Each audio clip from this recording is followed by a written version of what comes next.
On my departure morning, I made one final bargain with Istanbul.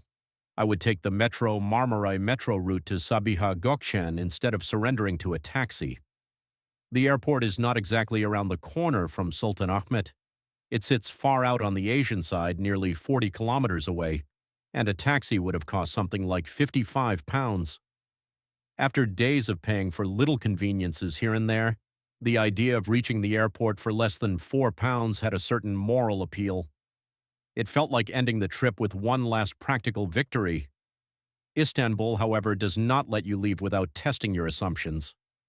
I set out early, around 6:30 in the morning, imagining a half-empty metro, perhaps a few sleepy workers, a student or two, the city still rubbing its eyes. Instead, the carriage was already full. Not teeming, not unbearable, but full enough that I had to slide in sideways with my bag, perform that silent urban negotiation of space, and pretend my shoulder was not touching someone else's coat. Istanbul was awake long before I was. Even at dawn, it seemed to be moving with purpose. Because I did not have large luggage, the journey remained surprisingly smooth. That is an important distinction. With one manageable bag, I could move with the current. With two heavy suitcases or children in tow, this same journey would have become something else entirely. A tactical operation, a test of patience, perhaps a full cardiovascular stress test before breakfast. Istanbul's public transport is efficient, but it is not always gentle. It carries enormous numbers of people, and you quickly learn that the city does not pause to accommodate hesitation. The change toward the Marmaray near Eminönü was the part that stayed with me most. I had known in an abstract way that the Marmaray passed beneath the Bosphorus. But knowing something on a map is different from descending into it. I kept going down and down, escalator after escalator, each one as long as a two-story building, until I began to feel as if I was leaving ordinary Istanbul behind and entering some engineered underworld. There were perhaps 4 or 6 escalators, then long polished corridors, then more movement, more depth, more concrete, more lighting, more people quietly accepting this daily descent beneath a strait that had shaped empires. It felt deeper than many London Underground stations, or at least more dramatically deep. London has its own old, sooty, Victorian subterranean mood, but the Marmaray felt different. Cleaner, broader, more modern, almost calm. There was something astonishing about it. One moment you are in the old imperial geography of mosques, ferries, seagulls, and waterfront traffic. The next you are being drawn down into a tunnel under the sea, as if the city has folded one continent toward another and built a corridor through the fold. I sat down in the Marmaray carriage, which itself felt like a small mercy. It was pleasant, not overly crowded, and strangely ordinary for something so extraordinary. That is the genius of good infrastructure. It turns miracles into routine. Nobody around me looked amazed. Nobody was staring around thinking, we are under the Bosphorus. They were simply commuting. They were scrolling. They were messaging. They were watching videos. Everyone was bent over a smartphone, glowing faintly in the artificial light. Then I noticed the mobile signal. This, more than anything, irritated and impressed me at the same time. Here we were, deep underground, in an undersea rail tunnel between Europe and Asia, and people had mobile network as casually as if they were sitting in a cafe. It made me think immediately of London Underground, where mobile connectivity has for years been treated as though it were a request to colonize Mars. Suddenly it seemed obvious. The barrier is not purely technological. It is political, financial, administrative, cultural, some exhausted mixture of low ambition and extractive governance. Britain increasingly feels like a country where the public is taxed heavily but receives a strangely thin public realm in return. Everything is expensive, but not everything improves. Fares go up, bills go up, taxes go up, rents go up. But the ordinary citizen is still left standing on a freezing platform with no signal, no seat, and some vague announcement about delays. This is not merely a technical failure, it is a moral atmosphere. A society communicates its priorities through its infrastructure. It tells people every morning whether they are valued or merely processed.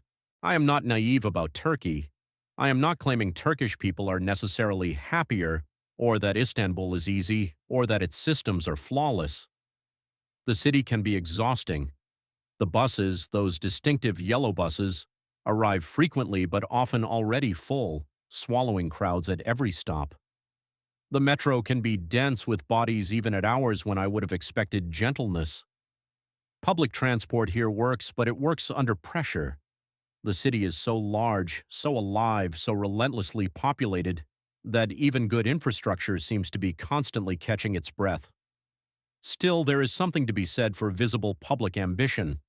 The Marmaray is not a speech, it is not a slogan, it is a tunnel, trains, stations, escalators, ventilation, signaling, mobile coverage, and the daily movement of people at a price that still feels humane to a visitor from Britain. For less than £4, I could travel from the historic center of Istanbul to Sabiha Gökçen Airport by combining metro, Marmaray, and metro again. It required attention, yes, it required some stamina. But it was possible, affordable, and comprehensible. That affordability matters. Transport is not just about movement, it is about dignity. It determines whether people can reach work, education, hospitals, airports, family, opportunity. In Manchester, I felt this clearly when Andy Burnham capped bus and tram fares. It was not a miracle, but it changed the emotional texture of moving around. Suddenly, the fare felt less predatory. It felt like someone had remembered that transport is a public necessity, not a luxury subscription.